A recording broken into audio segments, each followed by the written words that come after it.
memilih dan menyiapkan tempat pelatihan berdasarkan bagaimana peserta akan terlibat dan berinteraksi dengan konten dan satu sama lain dalam kursus. Yang kedua, mempersiapkan pengajaran menggunakan peta jalan kurikulum, rencana pembelajaran, dokumen desain, dan peta konsep. Yang ketiga, menjelaskan bagaimana usia peserta pelatihan, perbedaan generasi, dan kepribadian dapat mempengaruhi bagaimana program dirancang. Yang keempat, menyiapkan request for proposal atau RFP dan pertanyaan untuk mengevaluasi konsultan pelatihan dan pemasok. Yang kelima, menjelaskan elemen rancangan program yang harus disertakan untuk memastikan transfer pelatihan jarak dekat dan jauh. Yang keenam, mengembangkan modul manajemen diri untuk program pelatihan. Yang ketujuh, merancang tugas aplikasi dan rencana tindakan untuk meningkatkan pembelajaran dan transfer pelatihan. Dan yang terakhir, membuat rekomendasi tentang apa yang dapat dilakukan manajer sebelum, selama, dan setelah pelatihan untuk memfasilitasi pembelajaran dan transfer. Materi yang pertama yaitu perkenalan. Program pelatihan yang efektif juga memerlukan desain program berkualitas tinggi untuk memaksimalkan pembelajaran peserta pelatihan dan transfer pelatihan. Desain program mengacu pada organisasi dan kondisi program pelatihan. Penting untuk mengambil perspektif yang luas ketika merancang pelatihan, terlepas dari apakah itu program pelatihan, kelas, atau kursus online atau tatap muka. Selain itu, rancangan program harus mencakup pengambilan langkah-langkah untuk memastikan bahwa pelatihan, pengetahuan, dan keterampilan yang diperoleh digunakan dalam pekerjaan serta dibagikan kepada karyawan lain. Pada gambar 5.1 menunjukkan 3 tahapan proses perancangan program, mulai dari fase pertama yaitu pra-pelatihan, fase kedua acara pembelajaran, dan fase ketiga yaitu pasca pelatihan. Pada fase pertama yaitu pra-pelatihan, melibatkan persiapan, motivasi, dan pemberian energi kepada peserta pelatihan untuk menghadiri acara pembelajaran. Fase pertama juga melibatkan memastikan bahwa lingkungan kerja yaitu iklim, manajer, dan rekan kerja mendukung pembelajaran dan juga transfer pelatihan. Pada fase kedua, yaitu peristiwa pembelajaran, melibatkan persiapan pengajaran seperti kelas dan program keseluruhan, serta lingkungan fisik untuk memfasilitasi pembelajaran. Pada fase kedua, berfokus pada penciptaan lingkungan belajar yang positif, termasuk merencanakan kegiatan yang terjadi selama pelatihan, memilih instruktur atau pelatih yang berkualitas tinggi, memilih ruang pelatihan untuk menciptakan interaksi positif dengan peserta didik, serta memiliki desain program yang tepat. Memasuki fase ketiga yaitu pasca pelatihan, mengacu pada transfer pelatihan atau membuat peserta didik menerapkan apa yang telah mereka pelajari dalam pekerjaan mereka. Biasanya, sebagian besar upaya perhatian dan sumber daya keuangan cenderung dicurahkan untuk merancang dan memilih acara pembelajaran itu sendiri. Namun, apa yang terjadi sebelum peristiwa pembelajaran atau pra-pelatihan dan setelah peristiwa pembelajaran atau pasca pelatihan mungkin sama pentingnya atau lebih penting dalam menentukan apakah peserta didik termotivasi untuk belajar, memperoleh pengetahuan dan keterampilan baru, dan menerapkan, berbagi, dan menggunakan apa yang telah mereka pelajari. Nah, selama fase ketiga atau pasca pelatihan, yang dilaksanakan 1 bulan setelah pelatihan, instruktur membekali peserta dengan penerapan keterampilan, pengetahuan, dan perilaku melalui webinar. Peserta pelatihan diminta untuk menyelesaikan survei dan menghadiri kelompok diskusi untuk berfokus pada bagaimana mereka menerapkan pelatihan dalam peran penjualan mereka. Pertimbangan dalam merancang program efektif, yaitu di sini ada memilih dan mempersiapkan tempat pelatihan. Lokasi pelatihan itu dapat berada di ruang pelatihan yang terletak di kantor perusahaan atau di luar lokasi seperti hotel, resort, pusat konferensi, atau kampus perguruan tinggi. Tidak ada jawaban yang tepat mengenai apakah pelatihan harus diadakan di dalam atau di luar lokasi. Baik pelatihan di lokasi maupun di luar lokasi itu mempunyai potensi manfaat yang perlu dipertimbangkan.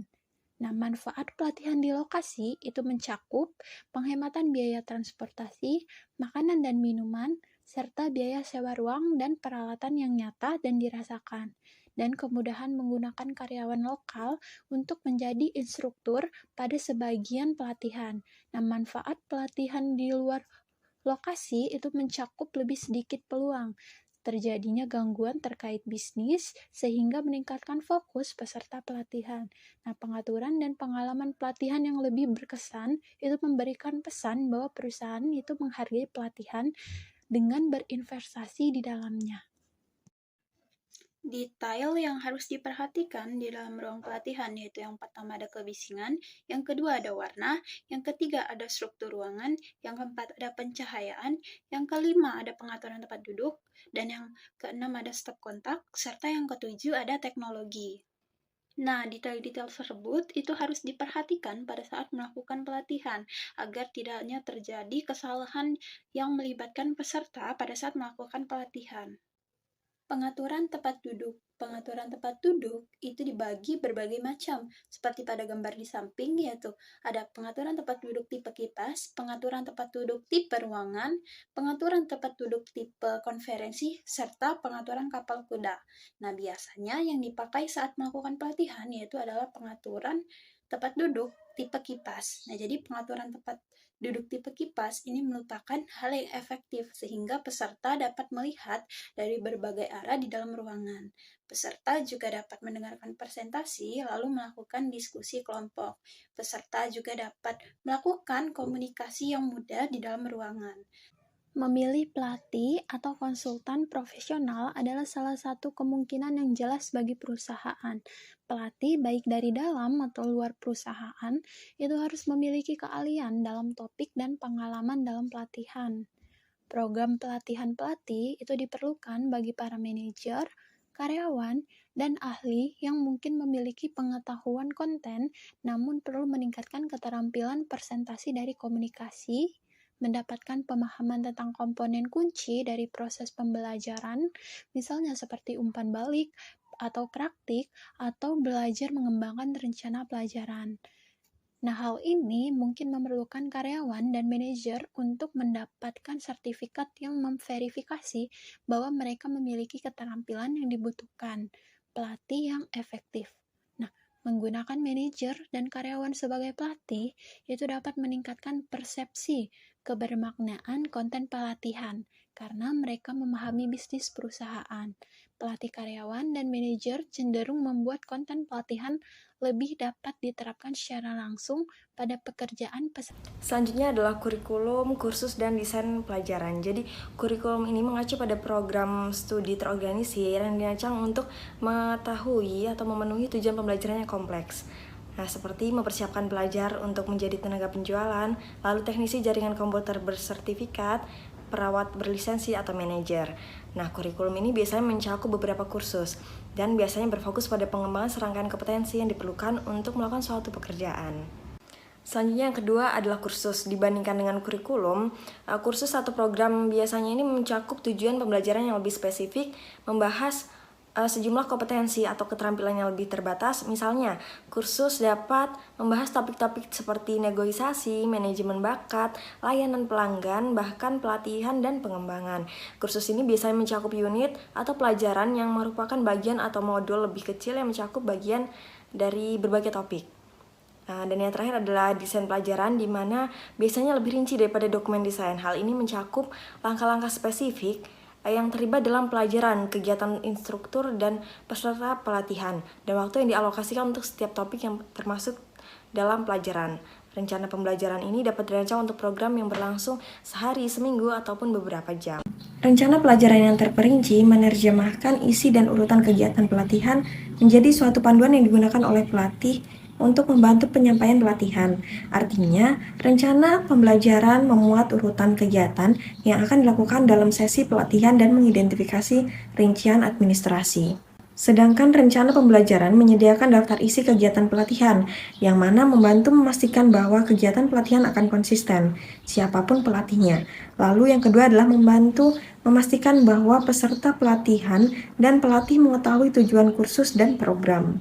Lalu yang selanjutnya adalah materi mengenai kurasi konten, menjaga konten pelatihan terbaru, terorganisasi, dan dapat diakses. Nah, karyawan belajar melalui pelatihan formal, pengembangan karyawan, berbagai pengetahuan, dan pembelajaran informal. Hal ini termasuk penggunaan video, podcast, manual, dan materi tertulis lainnya. Interaksi tatap muka atau dengan bantuan teknologi dengan orang lain, misalnya media sosial. Kursus dan lokakarya pelatihan formal yang dipimpin instruktur atau online, pelatihan di tempat kerja, dan pengalaman kerja. Dalam konteks pelatihan, kurasi konten ini mengacu pada proses mengidentifikasi konten pelatihan yang relevan dan mengaturnya sedemikian rupa sehingga memudahkan peserta pelatihan untuk mengaksesnya. Jika perusahaan memutuskan untuk membeli program pelatihan dan konsultan dari vendor, daripada membangun program itu sendiri, maka penting untuk memilih penyedia yang berkualitas tinggi. Penyedia pelatihan dapat mencakup konsultan individu, perusahaan konsultan, perusahaan yang berspesialisasi dalam merancang dan menjual program pelatihan atau lembaga akademis. Banyak perusahaan mengidentifikasi vendor dan konsultan yang dapat memberikan layanan pelatihan dengan menggunakan permintaan proposal. Jadi, permintaan proposal atau RFP adalah dokumen yang menguraikan bagi calon vendor dan konsultan jenis layanan yang dicari perusahaan, jenis dan jumlah referensi yang dibutuhkan, jumlah karyawan yang perlu dilatih, pendanaan proyek, proses tindak lanjut yang digunakan untuk menentukan tingkat kepuasan terhadap layanan, perkiraan tanggal penyelesaian proyek, dan tanggal diterimanya proposal oleh perusahaan. Untuk mengimplementasikan desain program untuk transfer pelatihan diperlukannya 3 dukungan.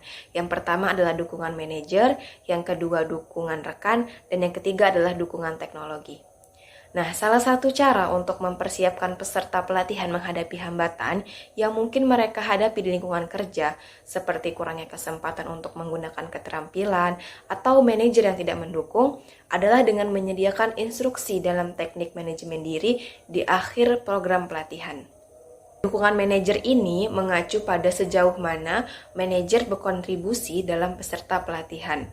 Menekankan pentingnya menghadiri program pelatihan, menekankan penerapan konten pelatihan dalam pekerjaan, dan memberikan kesempatan bagi peserta pelatihan untuk menggunakan apa yang telah mereka pelajari dalam pekerjaan.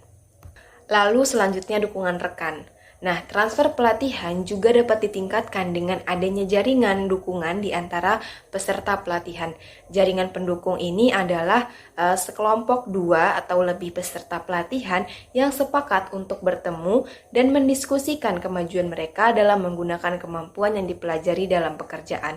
Hal ini mungkin melibatkan pertemuan tatap muka, komunikasi melalui email, atau interaksi di jaringan sosial elektronik.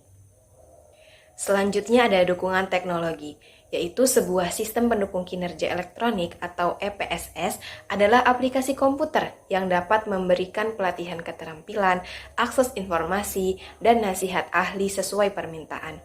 Sistem pendukung kinerja dapat digunakan untuk meningkatkan transfer pelatihan dengan menyediakan sumber informasi elektronik kepada peserta pelatihan yang dapat mereka rujuk sesuai kebutuhan saat mereka mencoba menerapkan kemampuan yang dipelajari dalam pekerjaan. Selanjutnya yaitu menggunakan manajemen pengetahuan untuk pembelajaran dan transfer pelatihan. Ada beberapa cara untuk membantu menciptakan, berbagi, dan menggunakan pengetahuan, yaitu yang pertama, gunakan teknologi, email, dan situs jejaring sosial untuk berbagi informasi. Yang kedua, tetapkan CIO dan CLO untuk mengelola pertukaran informasi. Yang ketiga, wajibkan presentasi dari pegawai tentang program pelatihan yang diikuti. Yang keempat, beri kesempatan cuti untuk belajar dan ikut pelatihan. Yang kelima, buat perpustakaan online dengan sumber belajar. Yang keenam, bentuk komunitas praktik untuk berbagi ide. Yang selanjutnya yaitu kunci manajemen pengetahuan yang efektif. Ada beberapa pertimbangan utama untuk manajemen pengetahuan yang efektif, yaitu yang pertama, pelatihan dan kerjasama teknologi informasi. Agar manajemen pengetahuan menjadi efektif, Departemen Pelatihan dan Departemen Teknologi Informasi harus berkolaborasi. Hal ini karena pelatihan dapat membantu mengembangkan budaya serta konten dan strategi pembelajaran. Sedangkan teknologi informasi dapat mengembangkan sistem untuk mengakses, berbagi, dan menyimpan pengetahuan serta menyampaikan pelatihan. Yang kedua, ciptakan posisi kepemimpinan manajemen pengetahuan.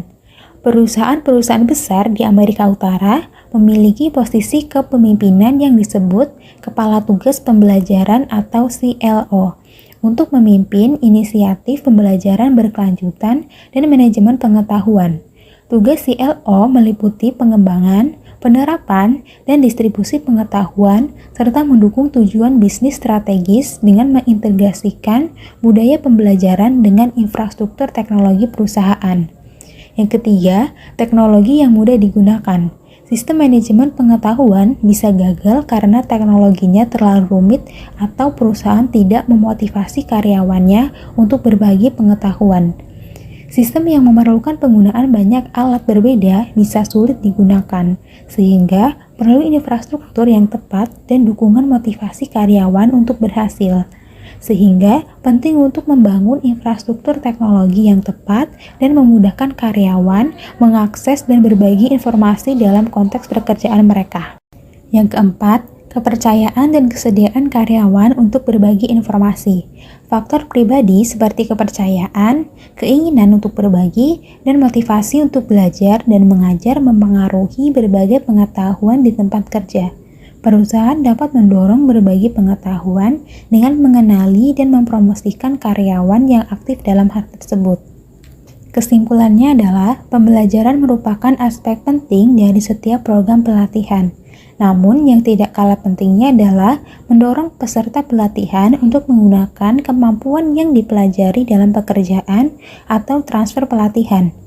Desain program pelatihan yang efektif itu meliputi pemilihan tempat, pelatih, dan lingkungan pembelajaran yang kondusif.